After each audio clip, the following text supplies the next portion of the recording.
नमस्कार, आप देख रहे हैं एफएम न्यूज और मैं हूं आपके साथ प्रिया पांडे। बुलेटिन की शुरुआत करते हैं बड़ी खबर से। तो वाराणसी प्रधानमंत्री 2 अगस्त को जाएंगे और इसी के साथ किसान निधि राशि की जारी करेंगे। पहले 18 जुलाई को जारी होनी थी ये किस्त।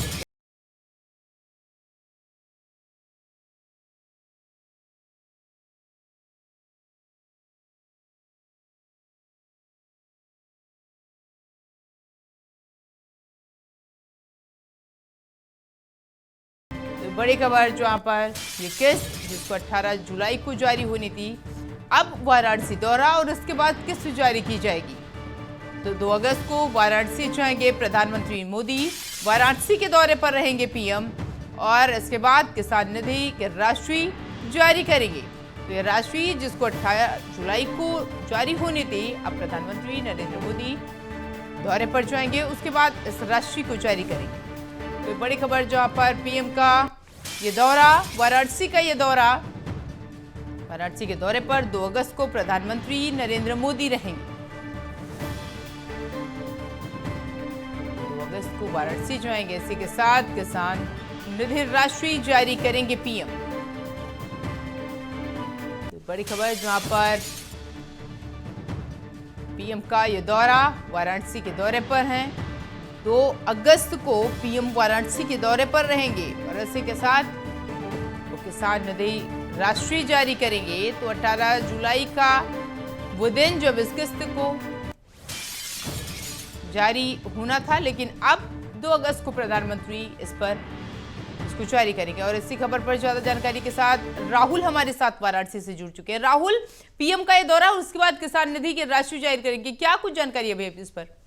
जी, 2 अगस्त को पीएम मोदी का प्रस्तावित है दौरा। पीएम के कार्यक्रम का स्थलीय निरीक्षण करेंगे सीएम योगी। सावन में काल भैरव और काशी विश्वनाथ मंदिर भी जाएंगे पीएम और करेंगे दर्शन पूजन। वहीं बात करेंगे किसानों की समीक्षा बैठक की, तो ये संपूर्ण है कि ये कार्यक्रम वाराणसी में होने वाला है।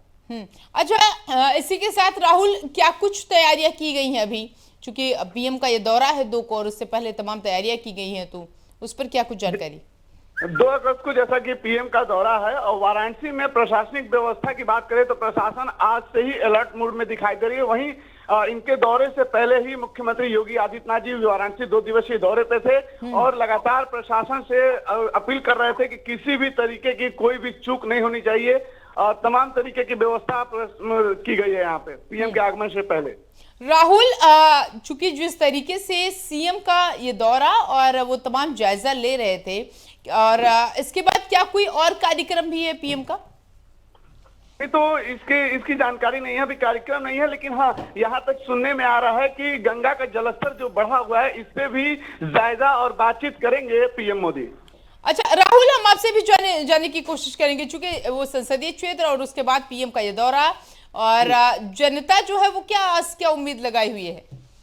जनता की बात करेंगे तो जनता काफी उम्मीद लगाई हुई है कि पीएम के आगमन से पहले ही काफी उत्साह जनता में देखने को मिल रही है और लगातार लोग आज से ही पीएम के आगमन से पहले ही वाराणसी में उत्साह में दिख रहे हैं। ठीक है, बहुत बहुत शुक्रिया राहुल आपका हमारे साथ जुड़ने के लिए और तमाम जानकारी साझा करने के लिए। और खबरों में आगे बढ़ते हैं। खबर उन्नाव से, जहां पर विधायक के पास लगी आग लगा, उसी के साथ सवारों का हुड़दंग और कार सवार नशेबाज रईस यादव की काली करतूत। तो बड़ी खबर जहां पर ये कार सवार नशेबाजों का रईस यादव की काली करतूत सामने आई और इसी के साथ इनका ये हुड़दंग देखने को मिला है। विधायक के पास लगी कार और इसी के साथ रईस यादव की काली करतूत, तेज रफ्तार ने रिक्शा और बाइक सवार को टक्कर मारी है। तो हादसे में बाइक सवार की मौत हो गई और इसी के साथ एक गंभीर रूप से घायल हो गए। पुलिस ने शव को कब्जे में लेकर पोस्टमार्टम के लिए भेज दिया है। तो बड़ी खबर जहां पर ये तेज रफ्तार और रफ्तार का कहर एक बार फिर से देखने को मिला है और यह हादसा हुआ रफ्तार की वजह से, उसके बाद से एक की मौत हो गई है और जो इसमें घायल हुई है उनको इलाज के लिए अस्पताल में भर्ती कराया गया है। विधायक के पास ये कार और अब ये रफ्तार का कहर देखने को मिला है। तो बाइक सवार को ये टक्कर मार दी है जिसमें एक की मौत हो गई है और इसी के साथ ये बड़ी खबर जहां पर ये हादसा और रफ्तार का ये कहर देखने को मिला। जिस तरीके से कार सवार नशेबाज रईस यादव की काली करतूत सामने आई है। तेज रफ्तार का कहर और लगातार ऐसी खबरें रफ्तार को लेकर के आती रहती हैं और उसी कड़ी में एक और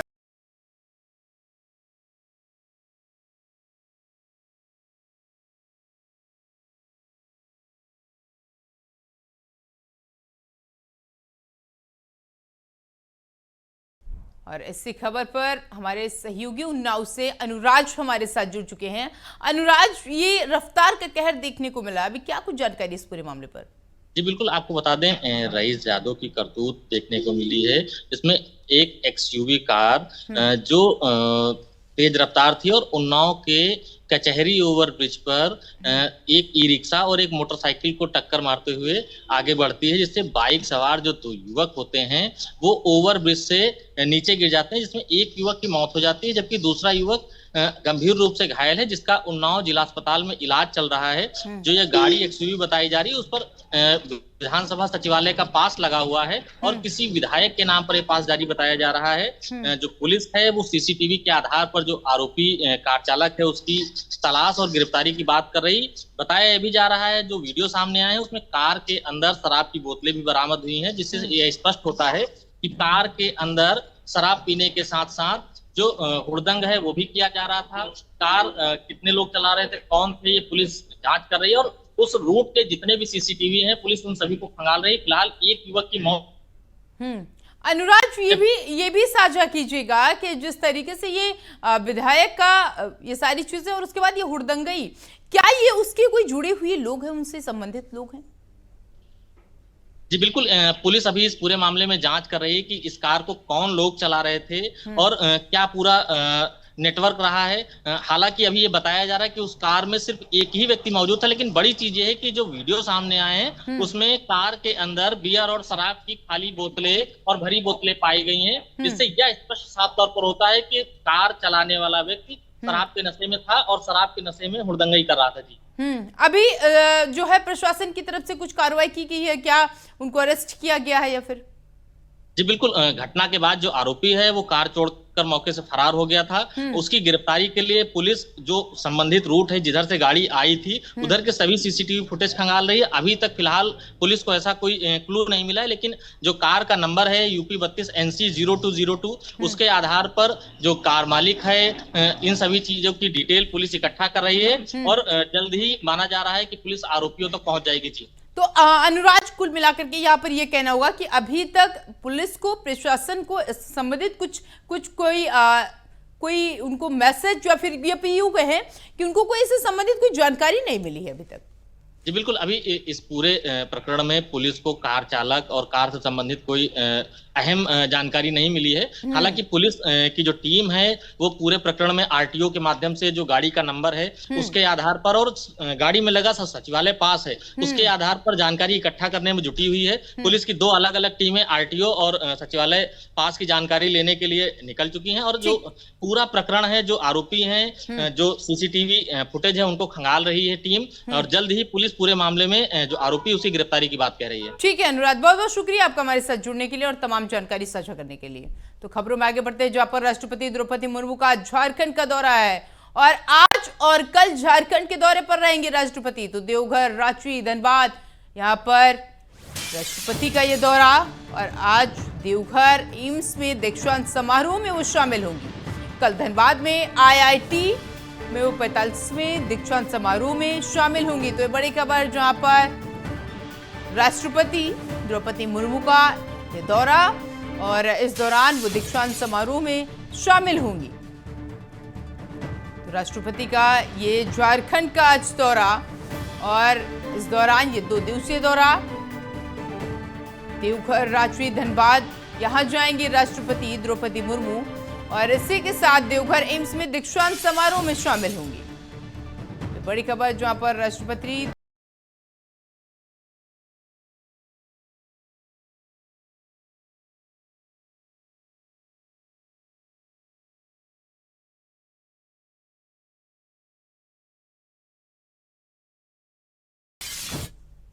और खबरों में आगे बढ़ते हैं, जहां पर सीएम योगी का चित्रकूट का दौरा है। तो आज सुबह 11:40 पर सीएम योगी आदित्यनाथ पहुंचेंगे और तुलसीदास जयंती कार्यक्रम में शामिल होंगे।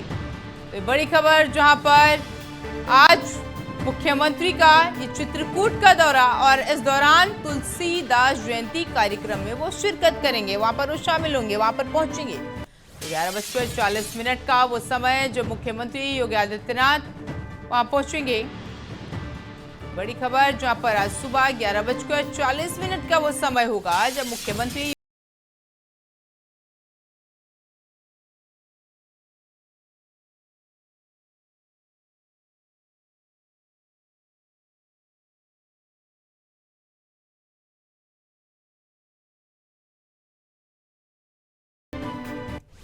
बड़ी खबर, जहां पर मुख्यमंत्री योगी आदित्यनाथ का ये चित्रकूट का दौरा है और 11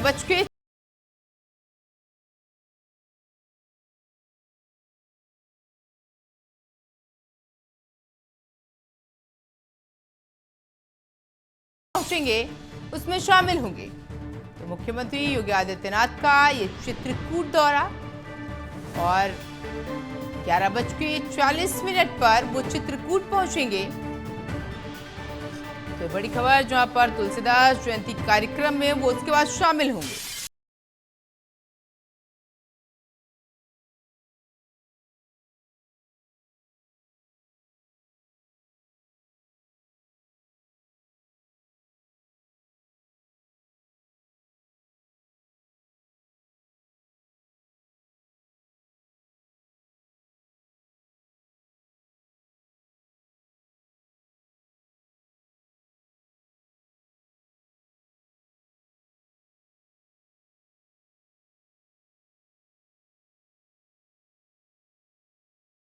उसमें वो शिरकत करेंगे। तो बड़ी खबर, जहां पर मुख्यमंत्री योगी आदित्यनाथ का आज ये दौरा, चित्रकूट का ये दौरा है। 11:40 वो चित्रकूट पहुंचेंगे और उसके बाद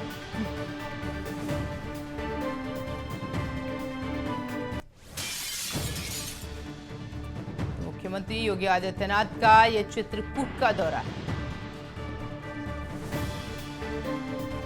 और इसी खबर पर ज्यादा जानकारी के साथ चित्रकूट से हमारे सहयोगी रविशंकर जुड़ चुके हैं। रविशंकर, जिस तरीके से मुख्यमंत्री का ये दौरा और उसके बाद वो कार्यक्रम में शामिल होंगे, क्या जानकारी अभी इस पर? प्रिया जी, मैं आपको बता दूं, जिस प्रकार से तुलसी नगरी में इस समय योगी आदित्यनाथ जी का आगमन होने वाला है और साथ ही जिस प्रकार से तुलसी जयंती यहाँ पर धूमधाम से मनाई जाती है, उसको देखते हुए योगी आदित्यनाथ जी के द्वारा यहाँ पर कई योजनाओं का शिलान्यास भी करना है। साथ ही मैं आपको बता दूं कि जिस प्रकार से तुलसी नगरी एक तुलसीदास जी के जन्मभूमि है और साथ ही यहाँ पर धूमधाम से हर वर्ष की तरह इस साल भी जन्म उत्सव मनाया जा रहा है। और यहाँ पर जिस प्रकार से यमुना जी नदी है, उसका कटान को लेकर अहम बात कही जा रही है। रविशंकर, अभी आप जिक्र कर रहे थे कि तमाम परियोजनाएं हैं जिनका शिलान्यास करना है, कौन कौन सी वो परियोजनाएं हैं?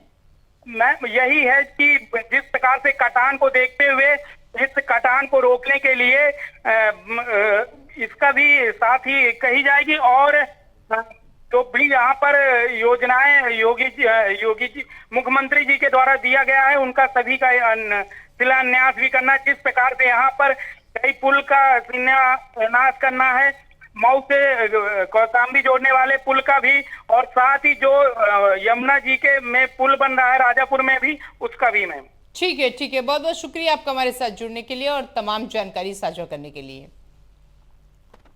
तो खबरों में आगे बढ़ते हैं, जहां पर एनसीआर में भ्रष्ट बिल्डरों पर सीबीआई का ये शिकंजा और बिल्डरों के खिलाफ सीबीआई का ये बड़ा एक्शन, जहां पर एनसीआर में धोखाधड़ी करने वाले पर एफआईआर दर्ज है और बिल्डरों और अधिकारियों के खिलाफ 22 एफआईआर है। सीबीआई ने 47 ठिकानों पर छापेमारी की है। ये बड़ी खबर, जहां पर बिल्डरों के खिलाफ सीबीआई का ये बड़ा एक्शन देखने को मिला है और एनसीआर में धोखाधड़ी करने पर एफआईआर दर्ज है। बिल्डरों और अधिकारियों के खिलाफ ये 22 एफआईआर हैं जो दर्ज किए हैं।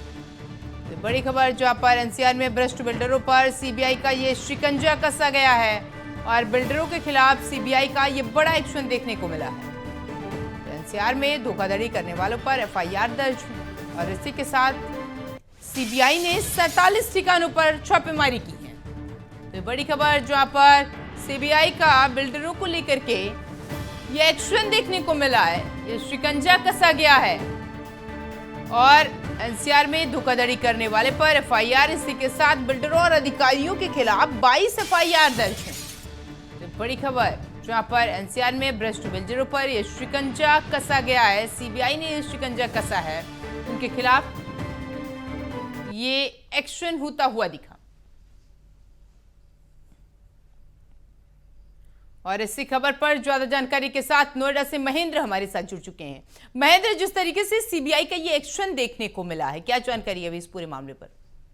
प्रिया, देखिए, सुप्रीम कोर्ट के आदेश के बाद जो सीबीआई है उसने 22 बिल्डरों के खिलाफ मुकदमा दर्ज किया गया है। उसके साथ ही साथ 47 ठिकानों पर छापेमारी चल रही है, जिस छापेमारी में इलेक्ट्रॉनिक एविडेंस मिले हैं, कई ऐसे दस्तावेज मिले हैं जो दिखाता है कि किस तरीके से बैंक और बिल्डर और उसके साथ साथ जो नोएडा प्राधिकरण, ग्रेटर नोएडा प्राधिकरण के अधिकारियों की साठगांठ से कैसे आम जनता यानी कि जो बायर्स है उनको चूना लगाया गया। दरअसल सुप्रीम कोर्ट में पिटीशन डाली गई थी कि जो बिल्डर है, जो बैंक है, वो हमसे ईएमआई ले रहा है, जबकि हमारे पास ना फ्लैट आया है, ना हमारी फ्लैट की रजिस्ट्री हुई है। उसके बावजूद भी हम लोग घर से बाहर भी होकर उस घर का किराया दे रहे हैं। ऐसे में सुप्रीम कोर्ट ने तमाम दस्तावेजों को देखा, तमाम चीजों को देखा, तब वो भी हैरान हुए कि आखिर कैसे बैंक, बिल्डर और एक तरीके से कह सकते हैं प्राधिकरण मिलकर आम जनता को परेशान कर रहा है। तो ऐसे में सबवेंशन स्कीम के तहत ये पूरा घोटाला हुआ है, हजारों करोड़ का ये घोटाला है। ऐसे में एक छोटे उदाहरण के तौर पर बताता हूं मैं कि जब बायर्स कोई फ्लैट लेता है तो उसके नाम रजिस्ट्री होती है, उसके नाम वो घर के पेपर सबमिट होते हैं और जब तक सबमिट नहीं होते बिल्डर ईएमआई चुकाएगा। ये ब्रोशर में लिखा रहता था जब घोटाले की बात की गई तो। और ईएमआई चुकाने का जो काम था वो बिल्डर का था। मगर सोचिए, नोएडा में और ग्रेटर नोएडा में, पूरे एनसीआर में जो बायर्स हैं यानी कि जो होम बायर्स है, ना तो उनको घर मिला, ना उनकी रजिस्ट्री हुई है, ना उनको ये पता चला कि हमारा प्रोजेक्ट कहाँ है, और उसके बाद वो ईएमआई भर रहे हैं। सोचिए महेंद्र, बीते दिन हम लोगों ने देखा था जिस तरीके से जो बायर्स से बहुत परेशान थे, वो धरना प्रदर्शन कर रहे हैं, सरकार के पास जा रहे हैं। बिल्कुल प्रिया, देखिए, केवल नोएडा ही नहीं, ग्रेटर नोएडा, यमुना प्राधिकरण, तमाम ऐसे आपको होम बायर्स मिल जाएंगे, लाखों होम बायर्स मिल जाएंगे जो परेशान हैं और पूरे साल, कईयों साल प्राधिकरण के, यूपी रेरा के अधिकारियों के, मंत्रियों के, तमाम लोगों के घर के चक्कर काटते हैं, उनकी चप्पलें घिस जाती हैं, वो परेशान होते हैं, घर का पूरा पैसा बर्बाद हो जाता है, मगर उसके बावजूद भी इनको इंसाफ नहीं मिलता। अब कहीं ना कहीं जब सुप्रीम कोर्ट का आदेश आया है, सुप्रीम कोर्ट के आदेश के बाद जो सीबीआई ने 22 बिल्डरों के खिलाफ मोर्चा खोला और तकरीबन 47 जगह छापेमारी चल रही है। सोचिए, इसमें बैंक का बहुत बड़ा रोल है। बैंक किसी बिल्डर को बिना जांच पड़ताल के लोन प्रोवाइड करा देती थी। यानी कि आप सोचिए कि एक बिल्डर ने कहा कि हम ये अपना प्रोजेक्ट चालू कर रहे हैं और इसमें 14 मंजिला जो इमारत होगी और तकरीबन 1400 लोग यहाँ फ्लैट खरीदेंगे। तो बैंक का जो अफसर होता है, बिना देखे यानी कि बिना जांच पड़ताल के सीधा जो पैसा है वो बिल्डर के खाते में डाल दिया। जबकि अगर मैं लोन ले रहा हूं, आप लोन ले रहे हैं, कोई भी लोन ले रहा है होम लोन्स के लिए, तो पैसा बायर्स के खाते में जाना चाहिए। तो यहाँ सबसे बड़ा रोल तो बैंकर्स का, इसमें चाहे ऐसी बैंक की बात करें, इंडियन बुल्स की बात करें, पिरामिड फाइनेंस की बात करें, तमाम जो बड़े बड़े बैंक है जो हम सुनते हैं उनके नाम शामिल है। और आप समझ सकते हैं कि बिल्डर को लोन दिया जा रहा है, बिल्डर वो पैसा रख रहा है, बिल्डर अपनी अय्याशी के लिए पैसा इस्तेमाल कर रहा है, बिल्डर लग्जरी लाइफ जी रहा है, बिल्डर अलग अलग जगहों में इन्वेस्ट कर रहा है, और इसका किस्त कौन चुका रहा है, कर्जदार कौन है, होम बायर्स। आप सोच रहे हैं पैसे भी जा रहे हैं, उनको घर भी नहीं मिल रहा है। बिल्कुल, देखिए, सोचिए, बहुत हैरानी की बात है। आप भी और हर कोई ताज्जुब हो रहा है कि आखिर कैसे इतना बड़ा जो स्कैम हो सकता है, और काफी बड़े स्कैम, ये काफी बड़ा स्कैम है। और बिल्कुल, और अब इस पर महेंद्र, अब शिकंजा कसा गया है, तो लगातार ऐसे बायर्स जो परेशान थे, अब सीबीआई का शिकंजा कसा गया। बहुत बहुत शुक्रिया महेंद्र आपका हमारे साथ जुड़ने के लिए और तमाम जानकारी साझा करने की। तो खबरों में आगे बढ़ते हैं, जहां पर उत्तराखंड पंचायत चुनाव के नतीजे आज हैं और इसी के साथ 32,580 प्रत्याशियों के भाग्य का फैसला होगा। राज्य निर्वाचन आयोग ने मतगणना स्थल की निर्धारित और इसी के साथ नतीजे वेबसाइट पर भी जारी होंगे। तो ये बड़ी खबर जहां पर ये मतगणना स्थल निर्धारित कर दिया गया है और 32,580 प्रत्याशियों के भाग्य का ये फैसला होगा। उत्तराखंड पंचायत चुनाव के नतीजे आ जाएंगे और 32,500 प्रत्याशी की आज भाग्य का इनके फैसला होगा। इसी के साथ राज्य निर्वाचन आयोग ने मतगणना स्थल भी निर्धारित कर दिया है और इसी के साथ नतीजे वेबसाइट पर भी अब जारी होंगे। तो ये बड़ी खबर जहां पर ये नतीजे और इन प्रत्याशियों के भाग्य का ये फैसला आज सामने आएगा। आज ये निकल कर आएगा कि किसकी कितनी किस्मत चमकी है। आज ये निकल कर आएगा कि किसने कितना काम किया है। राज्य निर्वाचन आयोग ने मतगणना स्थल निर्धारित कर दिए और अब इसके नतीजे वेबसाइट पर भी जारी होंगे। तो बड़ी खबर जहां पर उत्तराखंड पंचायत चुनाव के नतीजे आ जाएंगे और 32,580 प्रत्याशियों के भाग्य का फैसला होगा। और इसी खबर पर ज्यादा जानकारी के साथ ब्यूरो चीफ आशीष डोभाल हमारे साथ जुड़ चुके हैं। आशीष, आज फैसला हो जाएगा किसकी कितनी किस्मत चमकी और इसी के साथ ये भी कि किसने कितना काम किया। बिल्कुल प्रिया, आज सुबह 8 बजे से ही उत्तराखंड में जो 2 चरणों में पंचायत चुनाव संपन्न हुए हैं उसकी मतगणना शुरू हो गई है और कई जो नतीजे हैं वो सामने आने लगे हैं। जो छोटे छोटे जो प्रधान के पद के उम्मीदवार हैं उनके किस्मत का फैसला कहीं ना कहीं कई जगह से सामने आने लगा है, लेकिन जो क्षेत्र पंचायत और जिला पंचायत होते हैं उसमें थोड़ा बड़ा इलाका होता है, कई ग्राम पंचायतें उसमें होती हैं, तो उसमें थोड़ा समय लगेगा। लेकिन जो परिणाम है वो कहीं ना कहीं अंतिम जो परिणाम है वो राज्य निर्वाचन आयोग की वेबसाइट पर जारी होंगे।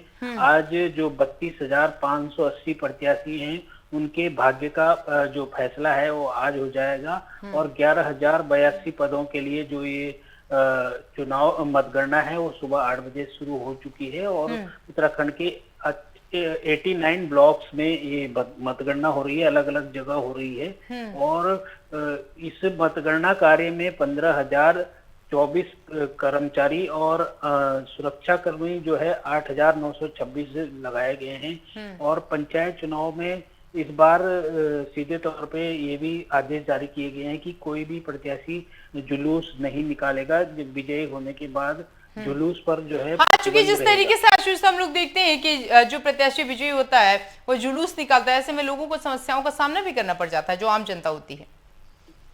हाँ बिल्कुल, कहीं ना कहीं ये सरकारी आदेश जारी किया गया है, लेकिन प्रत्याशी इस आदेश को कितना पालन करते हैं वो देखना होगा। और कहीं ना कहीं जो देर शाम तक जो आयोग की वेबसाइट है उस पर परिणाम जारी हो जाएंगे कि कौन कहां से चुनाव जीता है। आधिकारिक तौर पर वो ही माना जाएगा जो राज्य निर्वाचन आयोग। बिल्कुल आशीष, बहुत बहुत शुक्रिया आपका हमारे साथ जुड़ने के लिए और तमाम जानकारी साझा करने के लिए। और खबरों में आगे बढ़ते हैं। वर्ल्ड चैंपियनशिप ऑफ लेजेंड्स 2025 तो WCL में पाकिस्तान के साथ नहीं खेलेगा भारत और पाक के साथ मैच खेलने से भारतीय खिलाड़ियों को इनकार किया गया और इसी के साथ आज खेला जाना था यह भारत और पाकिस्तान का मैच जो अब नहीं खेला जाएगा। भारतीय खिलाड़ियों ने इनकार कर दिया है खेलने से और आज भारत और पाकिस्तान का ये मैच खेला जाना था वर्ल्ड चैंपियनशिप ऑफ लेजेंड्स 2025, लेकिन WCL ने इसमें पाकिस्तान के साथ अभी मैच नहीं खेला जाएगा। मैच खेलने से खिलाड़ियों ने भारतीय खिलाड़ियों ने मना कर दिया है, इनकार कर दिया है उन्होंने।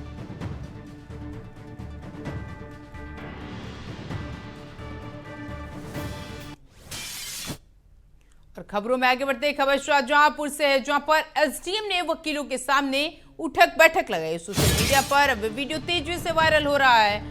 इसी के साथ पुआवा तहसील में EWS प्रमाण पत्र विवाद का यह पूरा मामला था, जिसके बाद IAS रिंकू राही ने यह विनम्रता पेश की है और मिसाल इसकी पेश की गई है। तो अधिवक्ताओं के आंदोलन के दौरान माफी मांगी गई और IAS को तत्काल प्रभाव से मांगी और तत्काल प्रभाव से हटाकर लखनऊ अटैच किया गया। ये बड़ी खबर जहां पर SDM ने वकीलों के सामने यह उठक बैठक लगाई है और उसके बाद से अब इस सोशल मीडिया पर वीडियो तेजी से वायरल हो रहा है और तत्काल प्रभाव से हटाकर उनको अब लखनऊ अटैच किया गया है।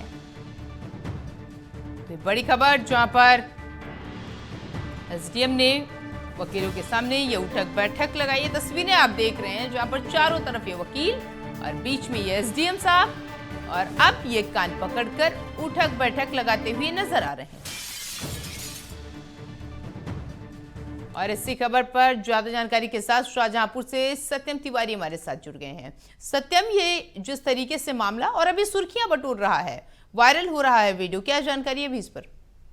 जी मैम, जहाँ तक जानकारी मिली है इस मैटर में ईडब्ल्यूएस प्रमाण पत्र विवाद के बीच ट्रेनी आईएएस रिंकू सिंह ने विनम्रता की मिसाल कायम की है, जिसमें अधिवक्ताओं के विरोध करने पर उन लोगों ने अधिवक्ताओं के विरोध करने पर मैम रिंकू सिंह जी ने माफी भी मांगी है, लेकिन प्रशासन उनके बाद हरकत में आया है और उनका लखनऊ के लिए ट्रांसफर कर दिया गया है। ठीक है सत्यम, बहुत बहुत शुक्रिया आपका हमारे साथ जुड़ने के लिए और तमाम जानकारी साझा करने के लिए। और फिलहाल इस बुलेटिन में इतना ही। बने रहे एफएम न्यूज के साथ। नमस्कार।